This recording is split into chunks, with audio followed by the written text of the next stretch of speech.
और एबीएल, अगर इसको मैं अलग आप नीट करके लिखूं। अच्छा ये बताएं कि आप लोगों को इस डायग्राम की थोड़ी सी समझ आई है कि नहीं आई? यस सर, आ रही है। आ रही है। अच्छा अभी हम लीड्स के बारे में मैं आपको बता दूं। Lead one aVL V5 V6, ये हार्ट की कौन सी वॉल को देख रहे हैं? लेटरल वॉल को देख रहे हैं, लेफ्ट लेटरल वॉल को। तो लीड वन एवीएल V5 और V6 से हमें क्या पता चलेगा? हार्ट की लेटरल वॉल के बारे में। जो लीड टू थ्री और एवीएफ है वो हमें इंफीरियर वॉल के बारे में भी नजर आएगा। और जो लीड एवीआर है उसको हम इग्नोर कर देते हैं। उसकी वजह ये है कि इससे हमें पोस्टीरियर वॉल को, या अगर हमें कोई बस यूजुअली इसको आप इग्नोर करें। फिर बाकी पोस्टीरियर के लिए जो है वो आपको मिरर इमेज मिलता होता है V1 V2 के अंदर। वो भी इतना ज्यादा इंपॉर्टेंट नहीं, लेकिन जो ज्यादा इंपॉर्टेंट है वो V1 V2 septal, V3 V4 interior, V5 और V6 lateral. One aVL, V5 V6 lateral, two three aVF inferior wall को शो करता है। अब इसके अंदर ईसीजी के बारे में हम दो तरह से कहते हैं कि ईसीजी में हमें एस की एलिवेशन भी मिल सकती है और एस की डिप्रेशन भी मिल सकते हैं। पी वेव, क्यूआरएस और उसके बाद ये टी वेव। ये एक नॉर्मल ईसीजी की बात हो रही है। अगर पेशेंट की ईसीजी के ऊपर अगर पी वेव, फिर उसके बाद क्यूआरएस और अगर ऐसे एलिवेशन आ जाती है with T wave in variant, तो ये एस टी एलिवेशन एमआई है। इसकी मैनेजमेंट डिफरेंट है, वो अब हम डिस्कस करेंगे। दूसरी चीज आ जाती है कि सेम ऐसी पेशेंट है और उसकी ईसीजी के अंदर हमें एस टी डिप्रेशन आ जाता है।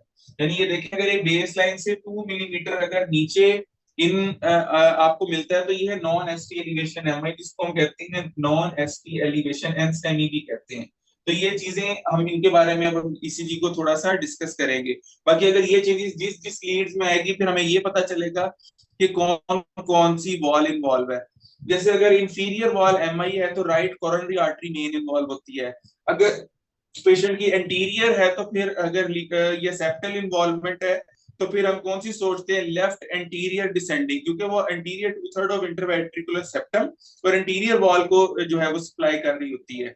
ठीक है। और इसी तरह अगर lead one, lead ABL, V5 और V6 में मसला आएगा तो फिर हम हार्ट की कौन सी वेसल को देखेंगे?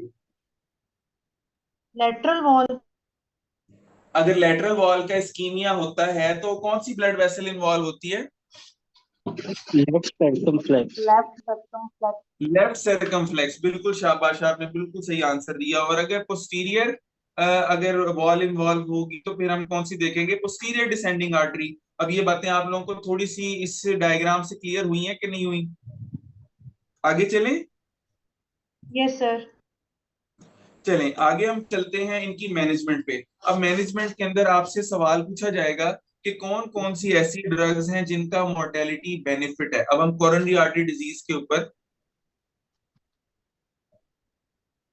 CM5, मैंने ऐसा कोई लफ्ज तो नहीं यूज किया। इस पे हम बाद में डिस्कस कर लेते हैं। अच्छा इसके बाद अब हम अगला जो बात करने लगे, हम कोरोनरी आर्टरी डिजीज में पढ़ रहे थे। हमने फिर ये देखा कि हार्ट की इसके रिस्क फैक्टर्स कौन से होते हैं, फिर साइन एंड सिम्टम्स क्या होते हैं, फिर इन्वेस्टिगेशंस क्या होती हैं, फिर इसकी मैनेजमेंट की बात करने लगे हैं। मैनेजमेंट के अंदर अब हमने ये देखना है कि पेशेंट्स को क्या है। अगर स्टेबल एंजाइना है तो उसके अंदर हम दो चीजें देते हैं, एस्पिरिन देते हैं या नाइट्रोग्लिसरीन सबलिंगुअल पेशेंट को रखवा देते हैं।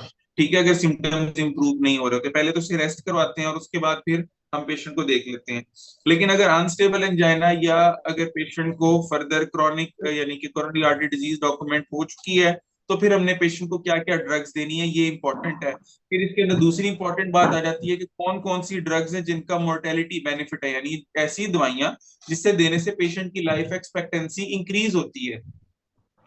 तो वो उसमें तीन ड्रग्स याद रख ले जो इंपॉर्टेंट है। वो है आपकी एस्पिरिन जो आपकी एंटीप्लेटलेट है, दूसरी नाइट्रोग्लिसरीन, तीसरा बीटा ब्लॉकर। यानी आप अगर इसमें ये कहे कि नाइट्रेट्स दे सकते हैं, एस्पिरिन देंगे और उसके अलावा बीटा ब्लॉकर्स, ये तीन दवाइयां ऐसी हैं जिनका मोर्टेलिटी बेनिफिट है। अब नई जो दवाइयां कुछ ऐड हो चुकी हैं, जो लेटेस्ट गाइडलाइंस है 2024 की सीएमडीटी की और जो एविडेंस 24th एडिशन की, उसमें SGLT2 इनहिबिटर्स भी ऐड हो गए।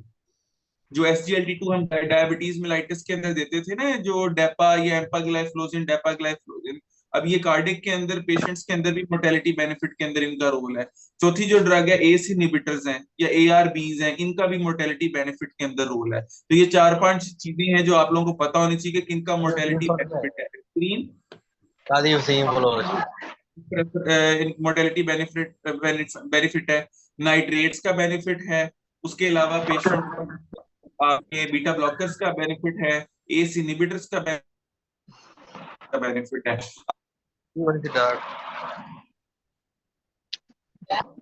करती हैं।